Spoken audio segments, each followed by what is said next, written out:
নাটক বা সিনেমায় হিট হলে তারকারা তার পারিশ্রমিক বাড়িয়ে দেন, এটা কতটা সঠিক সিদ্ধান্ত? এটা খুবই স্বাভাবিক সিদ্ধান্ত, হ্যাঁ, নরমাল। স্বাভাবিক বলতে it depends. Say for example যদি এমন হয় যে খুব ফ্রিকোয়েন্ট হয়, সে আমার আজকে একটা নাটক খুব হিট হলো, আমি কালকে আবার রেমুনারেশন বাড়ালাম, এরপরটা হিট হলো আবার রেমুনারেশন বাড়ালাম। আমার কাছে মনে হয় রেমুনারেশন অবশ্যই বাড়াবে তার যোগ্যতা অনুযায়ী।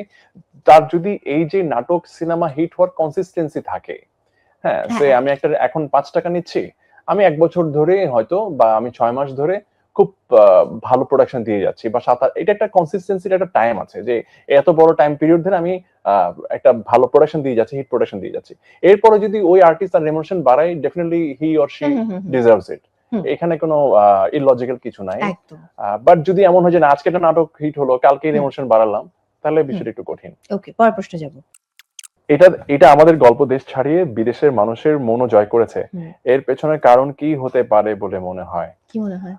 দেশ বিদেশ ২ টা জায়গায় আমি বলি, মানুষ আমার কাছে মনে হয় যখন কনটেন্ট দেখে, প্রত্যেকটা কনটেন্টে মানুষ সামহাউ নিজের গল্পটা খোঁজে। এক্সাক্টলি। হ্যাঁ? এবং সহজ সুন্দর গল্প হ্যাঁ, সহজ খোঁজে। সুন্দর গল্প এবং নিজের ফ্যামিলির গল্প, যেখানে হচ্ছে সে নিজেকে কানেক্ট করতে পারছে, অথবা তার লাইফের কোনো ছোট অংশ হয়তো কানেক্ট করেছে কি করেনি সে এটা জাজ করে, হুম, হুম। অথবা তার ফ্যামিলি যে কালচারটা সেটা কানেক্ট করেছে কি করেনি সেটা হয়তোবা সে জাজ করে। সো আমার কাছে মনে হয় যেহেতু এটা আমাদের গল্প পুরোপুরি পারিবারিক একটা সিরিজ, হুম। তো অনেক অনেক মানুষ এবং অনেক অনেক রেঞ্জের অডিয়েন্স এই গল্পটাকে নিজের সাথে নিজের ফ্যামিলির সাথে খুব স্ট্রংলি কানেক্ট করতে পেরেছে বলে আমার মনে হয়। এই কারণেই হয়তোবা